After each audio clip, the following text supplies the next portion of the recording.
Hi friends, எல்லாரும் சட்டம் அறிவோம். அந்த தலைப்பு கீழே இன்னைக்கு நம்ம பார்க்க போகிற டாபிக் பார்த்தீங்கன்னா செக்ஷன் 50. செக்ஷன் 50ல என்ன சொல்லியிருக்காங்கிறத நம்ம இப்போ இந்த வீடியோவில் பார்த்துடலாம்.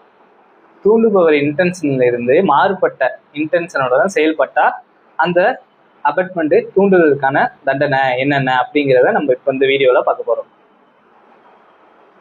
ஒருவர் மற்றொருவரை ஒரு குற்றத்தை செய்ய தூண்டினால் அந்த குற்றத்தை செய்யாமல் அவர் இன்டென்ஷன் செயல்பாட்டுக்கு அவர் அறிவுத்திறனுக்கு அவர் செய்தால் அந்த குற்றத்துக்கான தண்டனை என்னென்ன அப்படிங்கிறத இப்போ நம்ம பார்க்கணும்.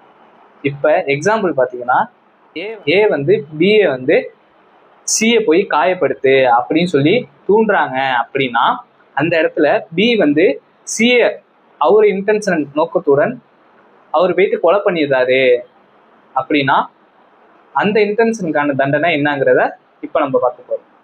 இப்போ இதில் பார்த்தீங்கன்னா ஏ வந்து சிஏ வந்து காயப்படுத்தணும் அப்படிங்கிற ஒரு நோக்கத்துடன் மட்டும்தான் வந்து பிஏ போய் பண்ண சொன்னது. ஆனால் பி வந்து சிஏ வந்து கொலை பண்ணணும் அப்படிங்கிற ஒரு இன்டென்ஷன் இருந்து பி வந்து சிஏ கொலை பண்ணிடுறாங்க அப்படின்னா இதில் பனிஷ்மெண்ட் பார்த்தீங்கன்னா பிக்கு வந்து கொலை பண்ணதுக்குள்ளான தண்டனையும் ஏக்கு வந்து காயப்படுத்துறதுக்குள்ளான தண்டனையும் மட்டும்தான் கிடைக்கும் அப்படிங்கிற மாரி இந்த செக்ஷன்ஸ் கீழே சொல்லியிருக்காங்க.